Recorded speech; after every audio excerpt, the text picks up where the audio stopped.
Shoots and Scores Hockey Talk, where we talk everything hockey. I am John. I'm Mike. I'm Chris. All right, guys, let's go. Now, we had a week off because of Christmas. I figured, let's give the boys a week off and rejuvenate ourselves a little bit. But this is New Year's Eve day, and we thought we got to do a show because there's been lots of stuff that's happened. The first thing that I have on my docket here tonight is Connor McDavid and the Edmonton-Oilers. Now, maybe this shouldn't be a surprise to anybody, but McDavid in his last 11 games had 31 points. And the Oilers are looking much better lately, 7-3 in their last 10. Now, McDavid's on pace for 92 assists and 142 points if he keeps up what he has in this first part of the season. Numbers that would be the second best totals of his career. Can McDavid keep up this pace? Mike, let's start with you. Can McDavid keep that up? Is that just way too many points? He's going to slow down. What do you think? Yeah, it's when you're averaging 3 points a game, you can't expect that to continue. So, it's coincidentally he went on this big run as soon as they traded Stuart Skinner too. So. Ouch. But no, he's not going to be able to maintain this pace. But could he maintain 2 points a game and still end up there? Because his first part of the season, he wasn't getting any points or very few. I think he is in between that 1.5 to 2 point per game area. And I'm not sure all the teams that they've played recently, if they've been like top quality opponents or not. So, that's going to factor into when they're playing the better teams that are going to be able to play a little bit better defense against them. That's where he's going to come down a little bit. But if you're going to play teams that are going to give up 6 goals a game, then he's going to get his share. So, but yeah, no, you can't expect 3 points a game. That's unheard of at this point. It's not the Gretzky Lemieux from the '80s type of game anymore. So. But I think 1.5 to 2 points per game is generally the range he'll settle into for the rest of the year on average.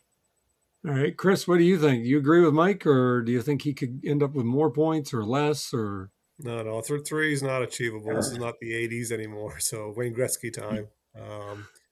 But I think if I'm an Edmonton Oilers fan, they were already concerned about the terrible start they had. I know they finally got rid of Skinner, but if your best player needs to get 3 points per game in 10 games to win 7 out of 10, what happens when he drops to 2 points a game or 1.5? Are you a 500 team? That's what it seems like to me from looking at this from this viewpoint. That Oilers aren't. This is not the same Oilers team for the last 2 years, and I think they're going to get a rude awakening come playoff time.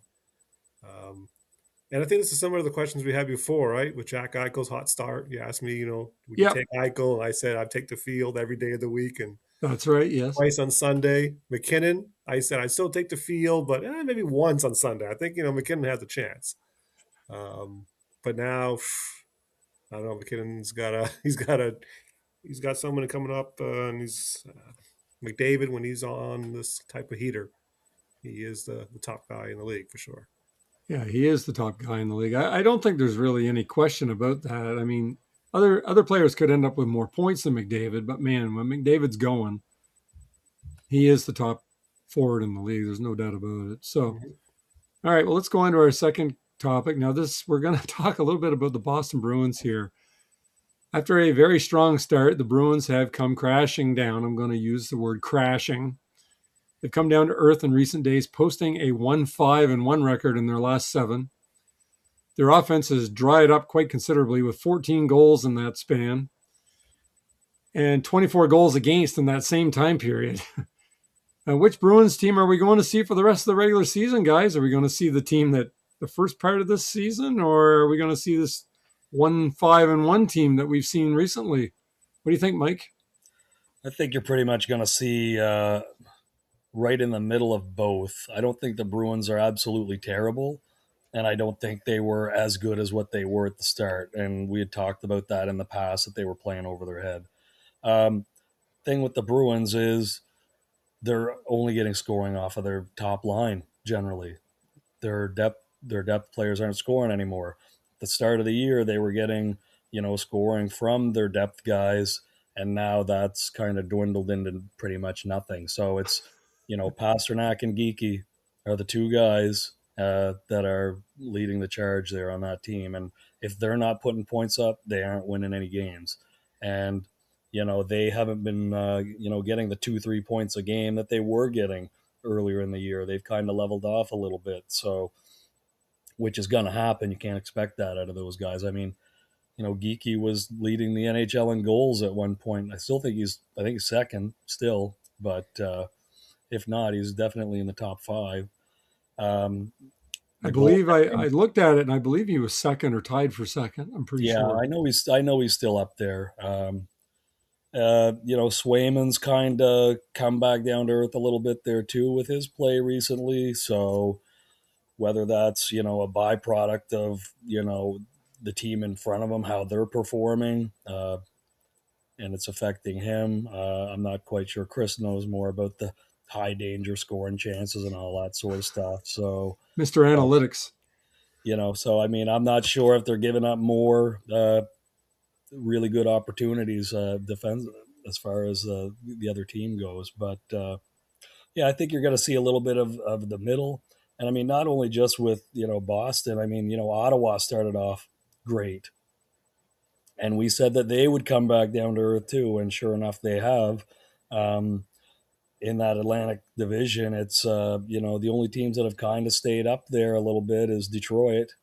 Montreal's moved up a little bit, but Detroit's maintained their position or gotten better actually, which is a little surprising because it's not easy to count on John Gibson, but he's played well. So not to get off track with the Bruins, but that's my 2 cents when it comes to that. Chris, what do you think? What Bruins team are we going to see for the rest of the season here? Yeah, before I jump to the Bruins, just to add to the Detroit Red Wings comment, yeah, they're the only ones that seem to be holding up. But I know analytics-wise, it's all Moritz Seider. It's all him. When he is off the ice, the Detroit Red Wings are a bad hockey team, right? The analytics all show that. I'm just making the numbers up, but it's something like, when Seider's on the ice, they're outscoring opponents like 39 to 18 or 17. And when he's off the ice, it's a reverse, right? So he is the main driver in that team and keeping them where they are. Going back to the Bruins, yeah, I agree with Mike. They're in between. They're definitely not as good as the start. It was smoke and mirrors. Can you name me a third line player in that team? A fourth line player? No, they don't have any depth, right? Even the second line, I guess it's Casey Middlestat, maybe Zaka, but yeah, they just don't have the depth. And then on Swayman, I just noticed, I took a peek and I see Swayman's goals against average is almost 3. And I knew he had a real good start this year, right? Look, he was back to when he got his contract, but I know his play has tailed off. And this is not surprising at all. Seeing the Bruins are finally facing reality and their lack of depth is catching up to them overall. So Swayman must have been picked up earlier in the pool by people and then dropped in pools later on. I'm sure people are looking to drop him now. Yeah, one guy actually did drop Swayman this past week in one of our pools. So so there you go. I'm wondering if maybe Boston and Winnipeg should get together and make one team out of two teams. They could have a first and second really good lines, and then maybe they would actually do something for a change. But yeah, Winnipeg, right? They're the top team last year and the bottom team now. It's quite a fall. Quite a fall. Oh, we'll talk about that later, maybe. I think I had that in there somewhere. So we'll see what happens. Okay, well, let's go on to our third topic. Now we're going to stay in the East. The Buffalo Sabres. And the reason why I have to bring up the Buffalo Sabres is because a few weeks ago I was making some comments about Buffalo, how it's the same old Sabres team, blah, blah, blah. They haven't changed any in, whatever amount of years, 20 years, however long it's been since they've really done anything. And I thought, yeah, whatever, here comes Buffalo. And then all of a sudden they go on a heater because, of course, I said something about them not doing anything. That's why. They've gone 9-1 in their last 10 games. Ugh. Now they're 20-14-4, and I know that's not the complete stats that you guys want, but that's the ones that I'm using, 20-14-4. The question I have for you guys tonight is, is this the Buffalo team we're going to see for the rest of the year? Now we're going from Boston to Buffalo. I'm asking basically the same question. What the hell happened? How did Buffalo go 9-1 in their last 10? What did they do, Mike? You know, it's tough to say. I mean, but the streak kind of started when they fired the GM. So, and I'm not like that didn't change any of their personnel as far as No. beyond the ice. However, you know, some of these players did make comments after, you know, after the GM was fired that, you know what, it's on them, which is of course what they're going to say, but they're Yeah. like, you know, a good guy lost his job because of us not performing.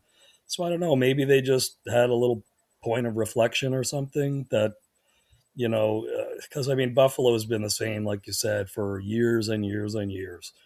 They've always had some really good young players, but just never got to that next level. Sort of like Anaheim, but Anaheim's kind of done better this year. So I don't know. Maybe that's it because nothing personnel wise has changed for them. It's not like they went out and got some other players or, you know, the coach is doing anything different. I mean, Lindy Ruff's been coaching in the league for years. He's not going to change his style, really, to be honest. So, you know, maybe the players just decided it was time to, you know, wake up and stop losing all the time. But I really don't have an answer. But as far as them keeping this going, there's no way. They will end up being exposed, especially once they start playing some of the bigger teams. And tonight they're playing Dallas. So this is going to be a good game to see if the Sabres are somewhat real or not, because Dallas is a strong team. And if Dallas goes out and destroys them, then, you know, that's kind of the Sabres of old, basically, that we've seen. So we'll see. We'll see what happens. I don't see the Sabres, you know, making the playoffs despite this, you know, run they're on. There's too many teams that are better than them that are already ahead of them, and you know, I don't want to get into Toronto, but they really should be better than what they are. For the love of God, they've got to be better than Buffalo, don't they? But we'll see. Chris, what Buffalo team are we seeing here, and what the hell happened? Mike doesn't seem to know what happened. Yeah, because I believe Buffalo had won a game or two in a row, and then Kevin Adams got I fired. think So there's it one or wasn't two. based Yeah. on, they lost 10 in a row, whatever. Yeah. But Kevin Adams is sitting there is like, this is my team. These are I put these guys together, and now they're all of a sudden they're winning hockey games when I'm not the GM. I feel bad for Adams because you can't say it's him if this team continues to play well and does somehow make the playoffs. You know, maybe firing Kevin Adams was a kind of a knee jerk reaction. What's going on there for the last few years? I know he's been there for a while, and they wanted to change it up. Um, but I think it was a day or two ago. I was switching through games. I think it was intermission, and some stats came up about the Buffalo Sabres, and it's goaltending. I believe it was 938 save percentage, goals against average of 1.6. I don't even know if it's Ellis or Lyon. I think it's Alex Lyon has been doing playing most of the Lyon and games there. Luukkonen, they've been splitting time. Yeah. So the goaltending is playing, way above what they normally would on average. And of course, that leads to winning, right? If you give up less than 2 goals a game, you're probably going to win games in NHL, right? That's just the way it's going to be. It doesn't matter who you are. If you're giving up less than that, I don't believe this is a Lindy Ruff changing a system thing. I don't believe it's anything like that. Um, Maybe like Mike mentioned, they're playing with a clear mind. They don't feel the weight of the world on them to win for Kevin Adams and his franchise. Maybe it's a little bit of relief, a little change, but it seems to be goaltending is what's driving this big win streak right now. And yes, I expect that will come back to earth. But hey, if Buffalo can play 500 the rest of the year, I think for them it would be a win going forward. You would think. Well, I was pretty shocked to find out that they were winning all these games. I'm like, oh, they won again. Oh, they won again. Oh, they won again. I was like, I got to go back and look and see what they are in their last 10. And I was like, holy crap. Like, of course, I talk about them and then poof, they go on a big streak. So, And I think they're also healthy, right? I think everyone's back. I can't The think of only any guy that's injuries. hurt was Yuri Kulik, but I mean, he was more of a depth guy anyway. Yeah. So I know Norris is back and he hasn't blown his shoulder again yet, so they've got Yeah. more depth in the line. So they're probably more set up the way they wanted to at the start of the season. But again, yeah, they're not going to continue this with the goaltending they're getting right now. But maybe Buffalo Sabres will have something to cheer for next year if they can continue playing this way. Okay. Well, I just thought it was interesting, so I wanted to bring it up and see what you guys thought. Let's go on to our fourth topic. And this, I don't know if you guys saw this coming, if you knew anything about this, if you had heard anything about this. Marc-Andre Fleury. Now, I dug this up out of Yahoo Sports. Yes, I know, I'm digging deep. But they said on December 23rd, the Bleacher Report, Frank Saravelli, he pointed out that Fleury recently appeared in an NHL alumni game in Aspen, Colorado. Okay, whoop-de-doo. You know, all kinds of players do that. Before that, he took shots with some Minnesota Wild players. Now, Saravelli doesn't believe that Fleury is done, but feels it would take a special circumstance for him to return to the NHL. There is talk around the league that Fleury might come out of retirement because of the lack of quality of goaltending depth in the market. Do you guys believe any of this? Is Fleury I believe he's 41. I think he's 41. Is he going to come out of retirement? Mike, what do you think? Am I crazy or what? No, he's not coming back. He stepped away from the game on his terms. I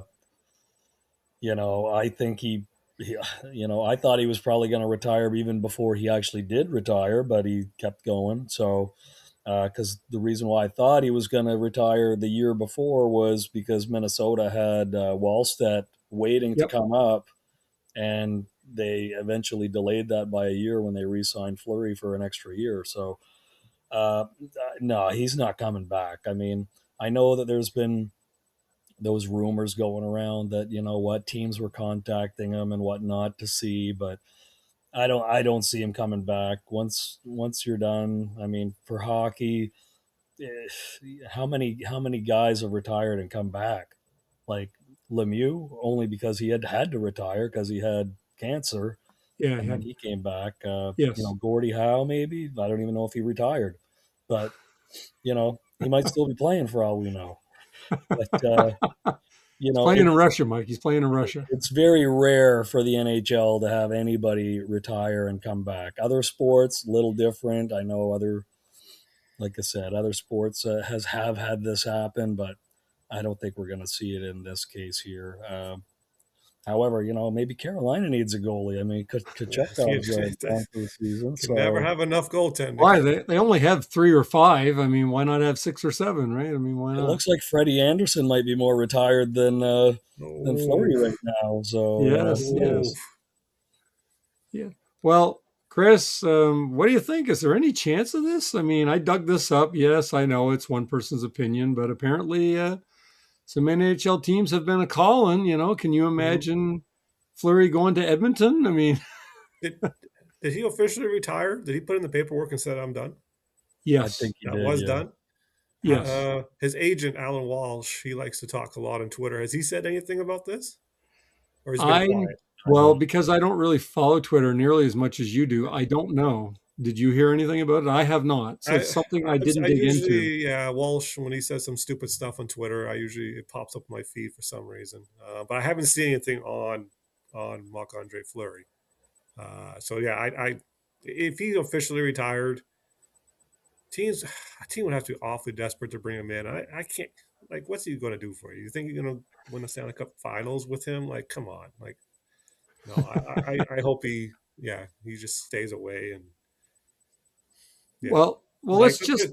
There's guys out there with a heartbeat that should be able to do better than Marc-Andre Fleury right now. So let's just think about this for a minute, okay? Okay, let's just say he's thinking about coming back. Well, he hasn't played in what? Oh, he played last year. Okay, sorry. Yeah. But still, he hasn't played in quite a while. He hasn't played in half a year or 3/4, whatever it is. Are you trying to say Edmonton-Oliers are that desperate? Are you trying to say the Oilers are that desperate to go get him? I'm trying to say he would have to go into some sort of stint where he would have to train. He'd have to go to the minors, wouldn't he? He'd have to be rehab. He'd have to like he can't just show up tomorrow. Same thing, so he just can't show up tomorrow and start playing in the NHL.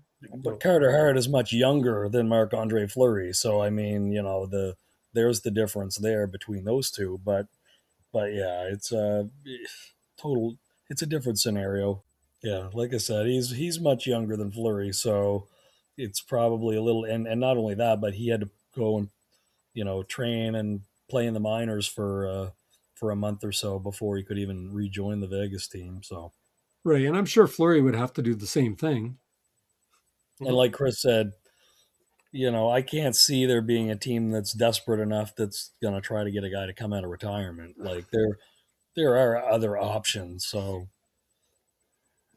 Okay. Okay. So you think that Cervelli is just full of hot air?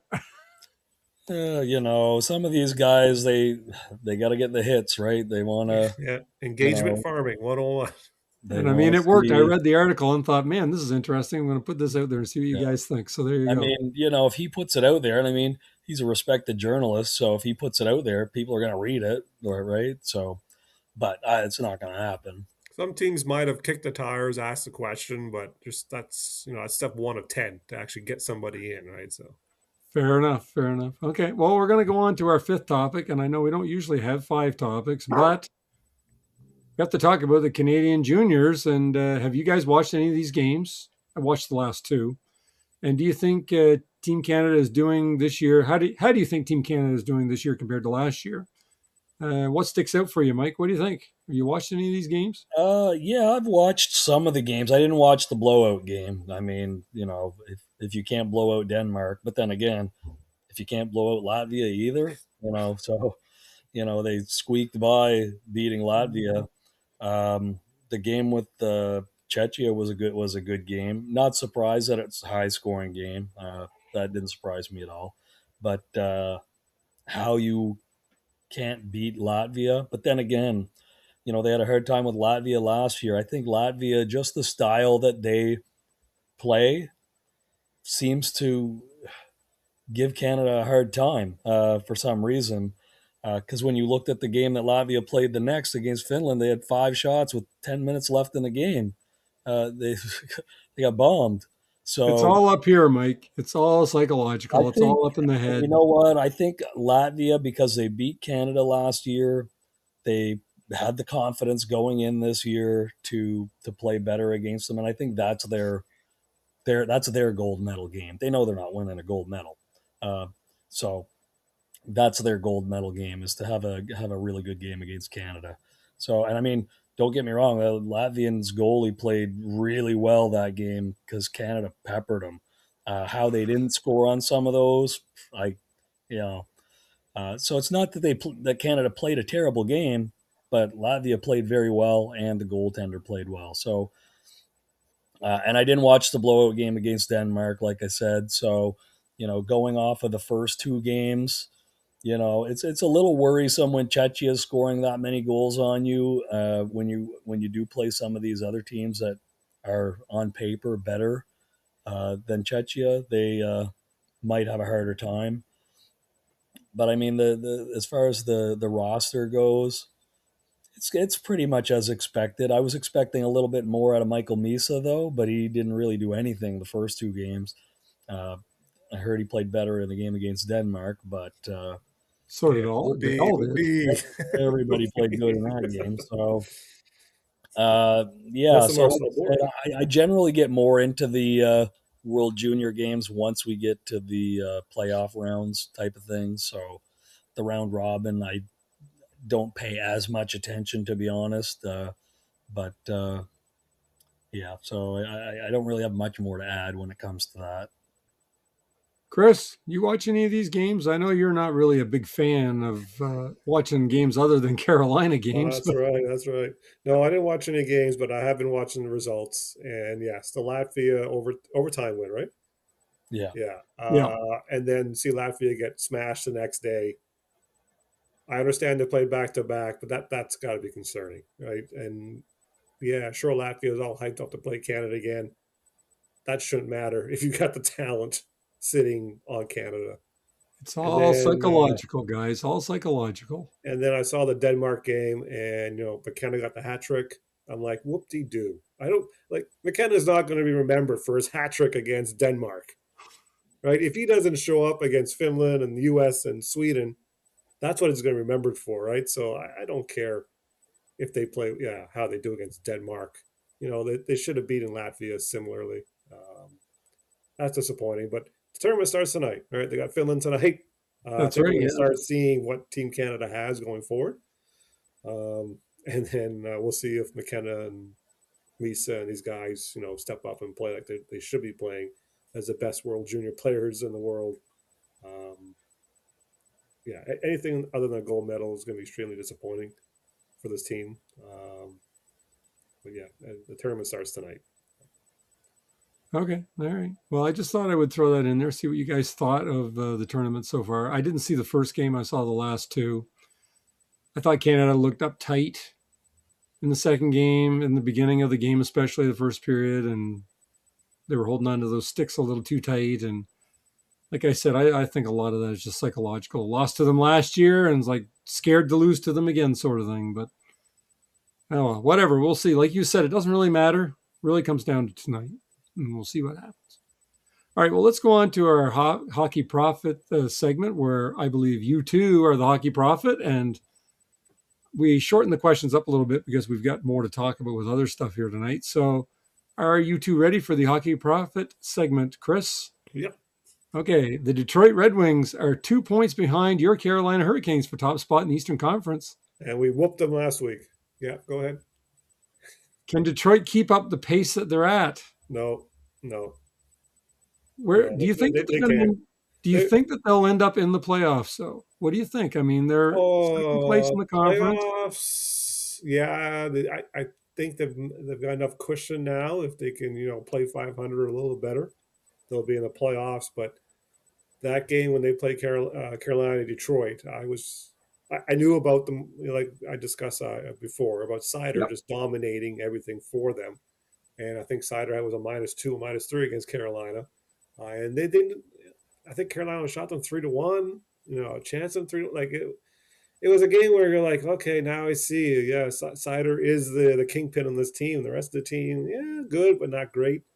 They do. But earlier I talked about how this year they went with younger guys versus bringing all these old bums and being below 500 and scraping for playoffs.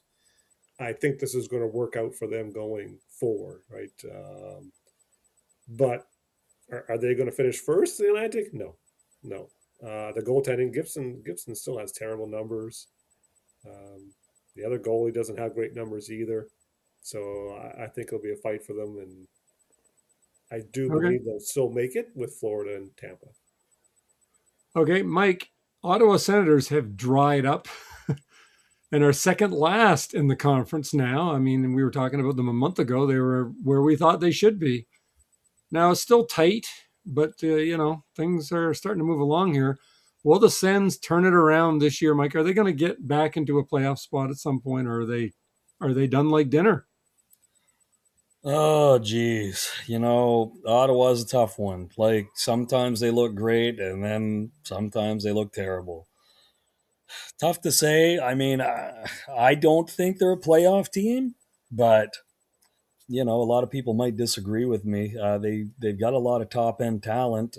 However, getting them all producing all on a consistent basis is sometimes the issue. I mean, you can always count on Stützle. He's going to get your points for you.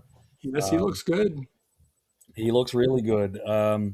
Then some of the other guys are a little inconsistent. I mean, Cousins, there's games he'll go out and get 3 points, then he'll do nothing. Giroux, same thing. He'll go out and get a couple points, do nothing. Tkachuk, I don't think he's back into form personally. I mean, I don't think he's played very well since he's been back. Batherson's played well for them. However, when you look at their defense, aside from Sanderson, they are getting no offensive production from anybody. And even Sanderson's numbers aren't as high as what you might think they should be. And then now you got the goaltending situation. Allmark's on a personal leave of absence for whatever the reason may be. So they've got to rely on Marilainen. So doesn't look too promising for Ottawa. They might score the goals, but they're going to give up a lot too. So I say Ottawa is probably on the outside looking in. Okay. All right. Fair enough. Chabot hurt? He's hurt, and then he plays, and then he gets hurt again. He's back now, I believe, but he's not really a scoring defenseman anymore either. I think his best year was in getting like 45 points ish, somewhere's in that range. He's not an offensive player like Sanderson. He's more of a two-way Yeah. guy, in my opinion. So, yeah, Yeah, I think they got issues with the goaltending now because Allmark's been hit or miss. And yeah, me personally, I've never been a fan of Travis Green when he was in Vancouver, and then when they hired him in Ottawa, and yeah. like I don't know, I don't know what he brings to the table. He needs those positions, but that's my 2 cents. I'm not a big fan of him as a coach. All right. I was a bigger fan of him as a player than I was as a coach. All right, Chris, your Carolina Hurricanes are number one in the conference. Like we said, 6-3-1 in their last 10. Pretty good. Now, barring a complete breakdown, are the Canes going to win that conference? Are they going to finish number one? Because It's well, last night's game. The well, Pittsburgh yeah, I mean, but announcers. that's going to happen. They're going I to know, lose yeah, yeah, games. one bet, but it's just at the start of the game, the Pittsburgh it was a Pittsburgh feed, and they were going through the injury list, and he said, "Okay, Gostisbehere, their number one power play defenseman, averaging point per game, out. Seth Jarvis, the number one goal scorer, out. Jacob Slavin, their number one defenseman, out. Kokechkov, their number one goalie, out." Yeah, that's tough, right? And that's how, and it is. Like I don't know how they're still first, but the Devils have had their injury issues. Florida with their injuries. Tampa Bay had a bad start, but they're moving on now. But yeah, Even Tampa's come back to earth here a little bit lately. well, Hedman's out, right? That's their number Yeah. one defenseman's out too, right? But Carolina's done the most. I think they've done very well with all these injuries. Guys in and out, like Martinic was hurt, Carey was hurt, Stahl missed some games. Like it's Now the Kachutkov's here. goaltending.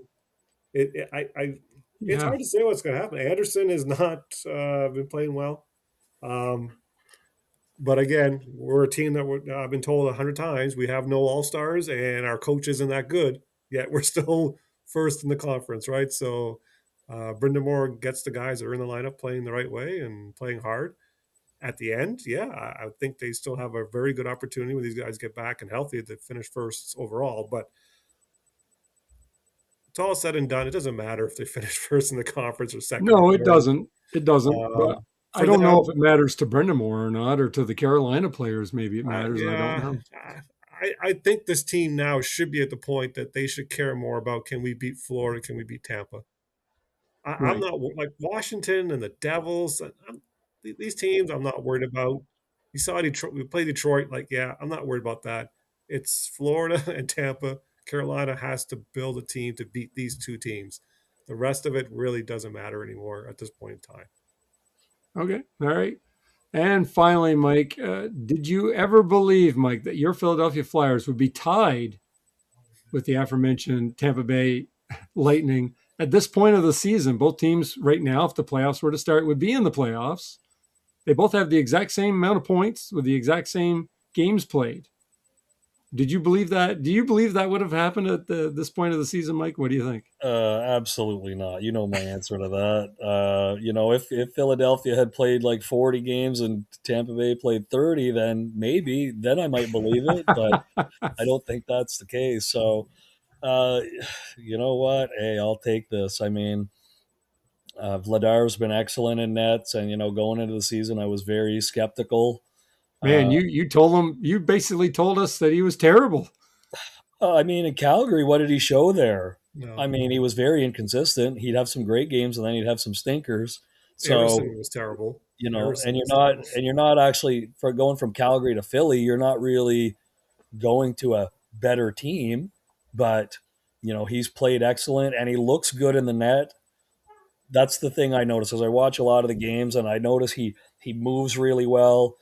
He tends to position himself really well. So, he's going to give up some bad goals too, but watching the game, I like the way he's played. The defense has played pretty good in front of him, to be honest. I don't know what they do at this point. I don't think that they're a team that can really make big moves thinking that this is their year, No, but should I not. don't think they can No, sell off guys either. So, no, I they're probably going to stay pat, think I'm guessing. they're going to be more of a team that goes status quo. If they make any moves, they're just going to be minor. They're not going to be, looking to add or subtract much. I do think, though, that Garnet Hathaway's probably got to go. He's been terrible this year. He's in the last year of his contract. Someone will probably take him. Delorier, last year of his contract too. So, which is good to see because these guys they're done. I mean, they're not bringing anything to the team. So when they're out of the lineup, and guys like Grabenkin and Grunstrom are playing, and they're actually producing, it's going to be difficult for those guys to find their way back in. So, but yeah, I'm impressed with how the Flyers have played. They've played much better than what I was expecting. So uh, who knows? Maybe they can even make the playoffs. I mean, if they play the way they're currently playing, I can't see why not. So I'm assuming that they will tail off here at some point, but because it is really close, yeah, they're only in by a few points and it's so damn close, but they're in now and they're almost halfway through the season. I mean, you can't argue with that. So it's a lot better than what I was expecting them to do. So to absolutely. summarize what Mike said about the Flyers, at a high overview, compared to last year, they're scoring more goals and they're giving up less goals. Yeah, That's exactly right. That's what it's as simple as that. It's as simple as that. The goaltending is better and the defense are Goaltending actually better playing and well in front scoring of more them. goals. Yeah. Now, I well, don't know anything about the goaltending. Like, obviously, Mike watches every game. But if he looks like he's confident, the players feed off of that and may play better in front of him just because of that. Like, yeah. oh, if I give it away, it's not such a big deal because I may get bailed out that one time, right? Instead of thinking, oh man, I gave it away and we get scored on again. Damn it. Because Well, when you that's look a thing. at It happens, right? People are how human. this And team has been constructed for this year, the differences are Tockett's there, um, Zegras, and Vladar. The rest of the team Yep. is pretty much the same. So when you can get Zegras, who's a point a game player with very good offensive instincts for Ryan Paling, you do that all day, every day, nonstop. Like Yep. that was a nice little gift from Anaheim, considering we Yep. gifted them with Cutter Gauthier. So Yep. Nice, um, nice they present, returned the Christmas favor. exchange. Appreciate that. So when you bring in an offensive player that they had, like when you compare the difference between Paling and Zegras, there's an extra 20 goals on the year, and he's going to make his other players better. Um, and Vladar, when you have him as your number one as opposed to Urson, because Urson's not a number one goalie, he's a backup goalie. I mean, Tortorella said it last year. He said he even came out and said it. He's like, Urson's a backup goalie, but we got to start him. This is all we got. So Vladar, took the reins, you know, Tortorella. and I'm glad because they got him pretty cheap based off his performance. I think they got him at like $3.5 million, and he's performing. If he was performing at this rate all the time, he'd be worth probably $6 million. So, um, yeah. So you know what? I'm happy with how they've done. Hopefully it continues. There's games that they're playing. I'm like, well, they're not winning this game, and they end up winning. So, ride the wave, I guess. Ride the wave. I think that should be the name of this week's episode. Ride the wave. Now, we're going to leave it there for tonight. Now, normally I ask you guys if there's anything else you want to talk about, but I just wanted to say that I had seen that the Olympic roster for Team Canada had been released. I don't know if you guys wanted to say anything about that before we go. Just quickly, I think the biggest surprise is on the Twitterverse is the Sam Bennett not making it, Yeah. and a lot of people are questioning Cirelli making it over him. In my mind, if you bring in Suzuki and Horvat, why do you need Cirelli? But they're saying that the coach Cooper really pushed to keep him. And then on defense, yeah, I think Chickman deserved an opportunity, and there's a few guys they could have replaced Chickman with, especially when you're getting two extra defensemen now. I'm not sure why they didn't bring Chickman. Bouchard, whatever. I'm not concerned about that. And then for the goaltending, they brought in Thompson. So I'm glad they squashed whatever beef was going on with some of the coaches and management team with him in the previous stop, I guess. And it must have been McCrimmon. And I think Vegas is where there were some issues concerned. But other than that, I think, the team has been announced. We'll see what happens. Mike, anything you Yeah, I want to mean, say I'm about it? pretty much going to echo what Chris said there. Bennett not making the team, how do you leave him out? Like, I know he started slow this year, but you've seen what he did in the playoffs. You've seen how he did last year. That was probably the toughest one. However, and I don't know if they're allowed to bring in any injury replacements or Yes. not. If they are, I think he's the Yeah. first guy on the list. But yeah, I would have picked him over Sorelli. As far as the defense goes, same thing. How does Chikrin not make the team? Um, he's a tough defenseman. He's got a hammer of a shot. I don't see how they couldn't have got him in instead of like Taves or Sanheim or Harley. I understand them not bringing Bouchard because what do you need Bouchard for when you have Makar? He's going to play all the power play. So, I can see the reasoning why they left him off because that's basically all he brings to the table. So, the goaltending, good to see Thompson in there. I was worried they weren't going to bring him on, but I'm glad they did. I think he's a good fit for them, and they may lean on Binnington as their starter to start, but I think Thompson's the next in line if they don't. And aside from the Canada Olympic stuff, the only other thing I wanted to add on is news came out today that Alexander Barkov is skating, so Yes, he's going I to saw be. that. It's on the ice leisurely, means nothing. Means nothing. Hey, he's got 3 months to It's be ready step to one play. in a 10-step program. He's far, far away. Hey, you know what? He has been walking. He has been walking. He can walk after surgery. Usually after a week after surgery, he can walk. I think he's back for the playoffs. So whether you believe it or not, they'll find a way.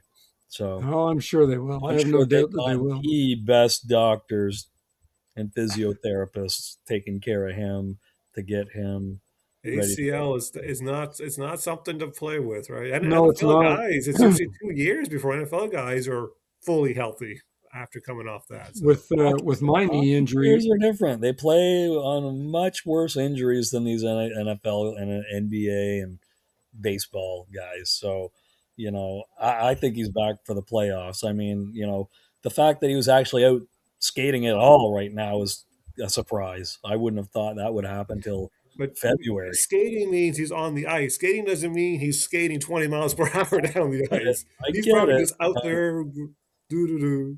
I think that's the Carolina fear that we're hearing there. Right now. There is no Carolina fear. I'm being grounded on the assessment of what skating means. Well, I don't disagree, All right. but he's back for the playoffs, if you ask my opinion. So if they make the playoffs.